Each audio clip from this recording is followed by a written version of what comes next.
Hello my friends, we are in my kitchen and I'm going to give you guys a fridge tour. This is going to be good for anybody who wants to know kind of some vegan staples that I keep in the fridge, especially on quarantine. I want to make sure that I'm stocking my house with things that are going to give me enough fat, fiber, protein, and carbs, and I hope it's going to inspire you.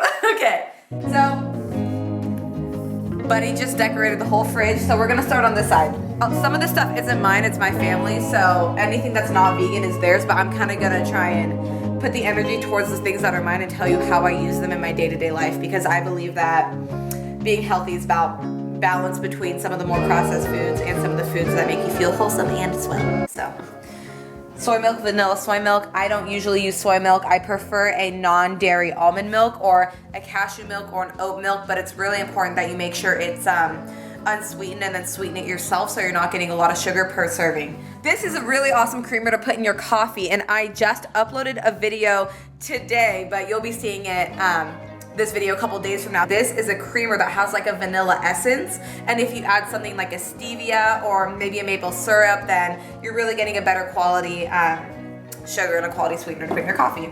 Liquid chlorophyll. Look, I could talk to you about this all day, but I do put liquid chlorophyll in my, I was gonna say coffee, in my water. I love me some olives. Now, I don't know necessarily how I feel about these olives because they're rather colossal. And then there's like garlic in the middle of them, but I love olives. All my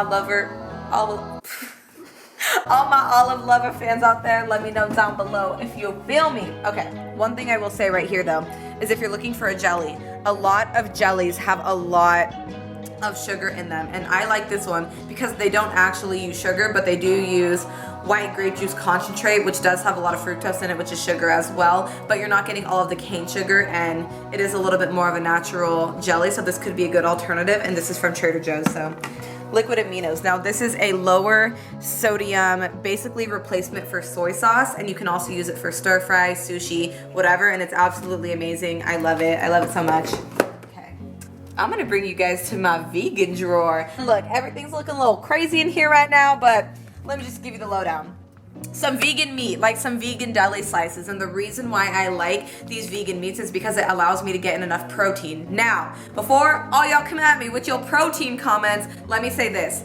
When you're vegan, it is 100% possible to get enough protein on a vegan diet. And if you're eating enough calories, you're getting in enough protein. However, if you are an athlete or if you're very active, you do have to make more of a conscious effort to get in more protein. But for a long time, I wasn't making that conscious effort when I was a volleyball player, extremely active, weightlifting, doing boxing, and what I found is that my hair started thinning out, my nails started thinning, and I didn't make the connection at first, but then as I started realizing it, basically, when you're lacking something or you're not getting enough nutrition that you need, what's gonna go first? Well, the non-essential functions of your body. So your hair is gonna start to shed because you don't need that for survival.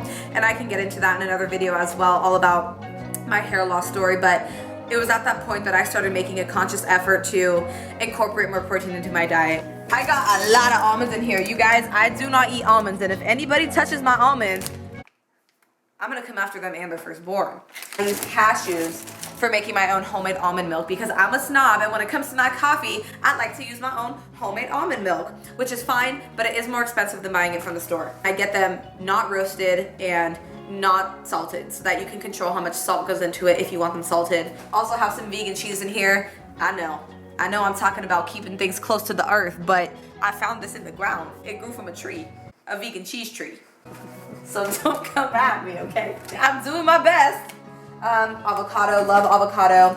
Some of my favorite, more expensive vegan treats, which was also in my last video, are Miyoko's products. I have a cream cheese and a butter. It tastes just like real butter to me, but you know, my taste buds are also kind of warped, so who knows.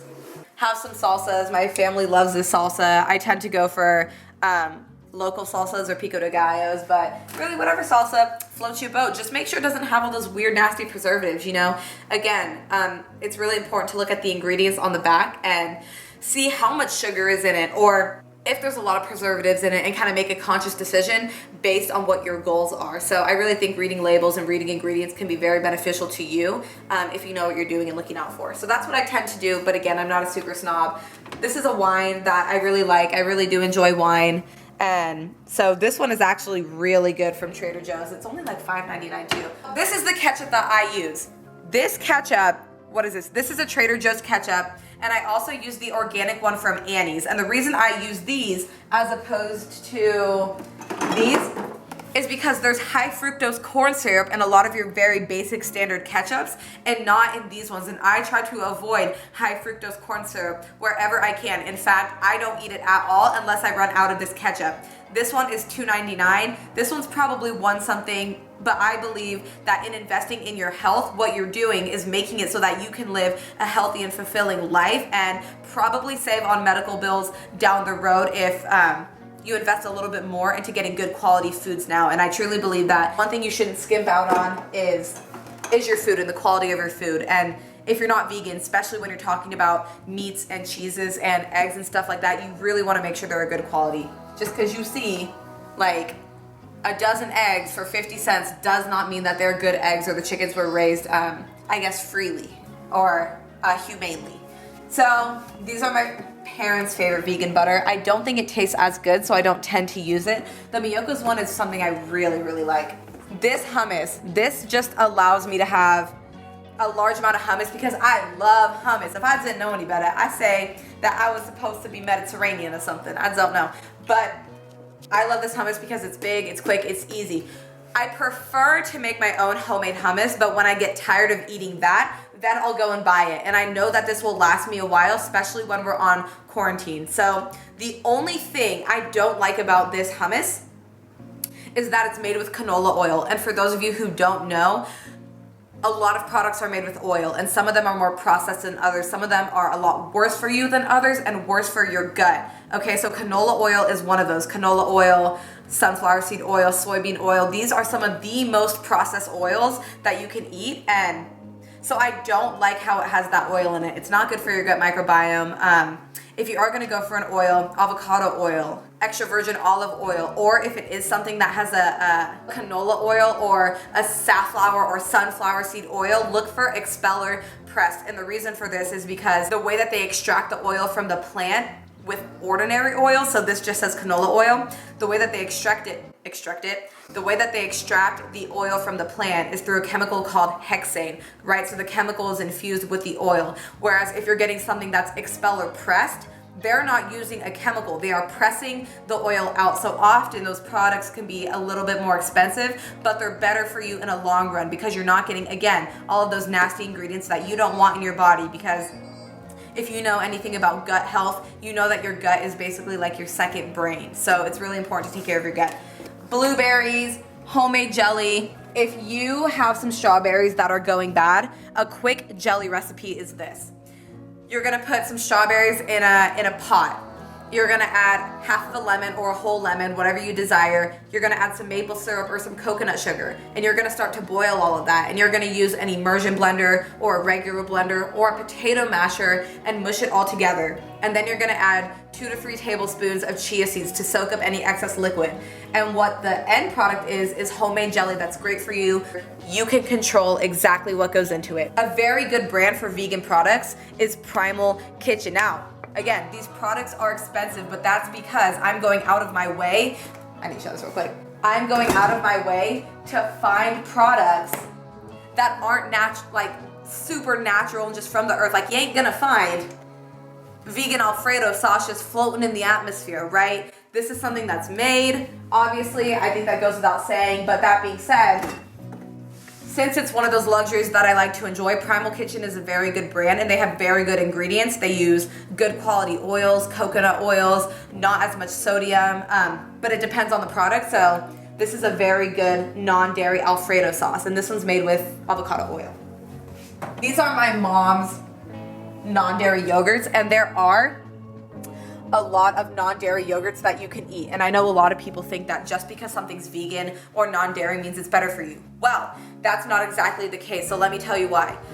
A lot of people eat yogurt because it has probiotics in it, right? It's good for your gut microbiome. It's good for your gut health. But when you have yogurt that has a lot of sugar in it, and Mom, I'm sorry to call you out, I love you so dearly, but triple berry, this has 8 grams of sugar per this container. The problem with that is that sugar cancels out the effects of the probiotics. So it's basically like you're getting it for no reason, and then you're feeding your body with sugar, which is a killer of all those good those good microbiomes for your gut, all those probiotics. So my recommendation would be to get an unsweetened, non-dairy yogurt if that's your option, and add again some stevia, some maple syrup, some jelly to sweeten it up with, and that would be my recommendation. So I'm not going to be eating these. These are my mom's. Again, Mom, I love you so much. I'm sorry. Real maple syrup, right? None of that Betty whatever that we all grew up eating. Real maple syrup. This one's infused with vanilla bean, right? Nothing with what's it called? High fructose corn syrup. The only ingredients really need to be maple syrup. This one has vanilla bean. I do have a vegan ranch from Primal Kitchen. Again, really great ingredients, a little bit expensive. But I personally don't think that Primal Kitchen ranch is my favorite ranch. My favorite ranches are, what's it called? Follow Your Heart Vegan Ranch, and they also have a reduced fat one if you're looking for something like that. And then Just Ranch. And I think the ingredients for Just Ranch might not be as good quality as Follow Your Heart, but if you guys want some recommendations and actual brand suggestions, just let me know. Black beans, chickpeas, things that I always keep on hand. We have some lemon juice, some really good quality salad dressings. And guys, when you are getting salad dressing, please, for the love of all things holy, look at the ingredients. Now, I don't think you should be scared of oil. I don't think you should avoid oil if you like oils, but you need to look at the quality of the oil that you're eating and then how much of that product you're putting on your salad, because the calories in oil adds up really, really quickly, and you don't want to be putting a lot of bad quality oils in your body. And if you like having this information about the oils in food, which is basically what you find in every single food, give this video a like or comment down below, and I'll make a video specifically on oils so that you know what oils are good for you, kind of what to watch out for, and then you can make a conscious decision for yourself next time you go to the store. So this one has extra virgin olive oil in it, which I love. And if you pair this with something like this, it'll give you that saltiness, it'll give you that tanginess without having to use a ton of oil, because again, the dressings add up really quickly, the calories add up really quickly. So some salad stuff in there, vegetables, you guys know the drill. I'll be the first to admit that I could have more vegetables in my fridge, and I simply do not. The last thing that I'll show you is just a couple things in my freezer.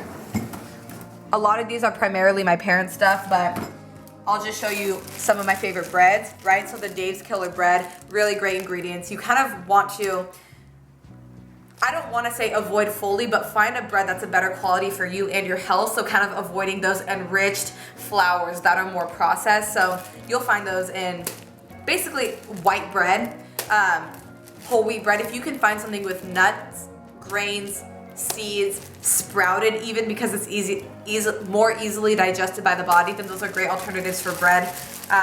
But Dave's Killer bread is a great one. There's some other ones from Trader Joe's.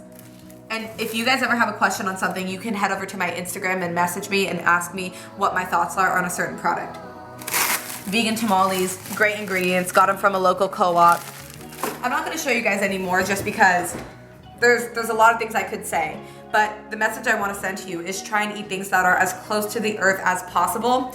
When in doubt, eat things that are closest to the earth. And obviously you can stray from that, like the sauces that I have and some of the more processed foods, but it's in your best interest to do some research and look at the ingredients so you know what's going into your body. You know how much sugar and sodium is going into your body, and you can make a conscious decision to swap them out for something else, or eat them in moderation depending on what it is, because my motto is never to take anything away, but add more things in and crowd out the bad, because over time when you're eating a lot of good foods and you really start to change and adapt your taste buds, you don't really have a desire to have a lot of those bad foods anymore, because your taste buds really do adapt. So that's about all I'm going to say right now. I know I don't have too much in my fridge, but I hope you did learn a couple of things from it. And with that being said, enjoy your quarantine. You guys make the most of it, okay? You don't have to be sad. It's all perspective. Yes, there are terrible things going on right now and people are being affected, but make the most of it. Get out, invest in something, invest in that self-development, girl. I know you can do it. And also take your mental, physical, spiritual, emotional health into consideration. I'll see you guys later.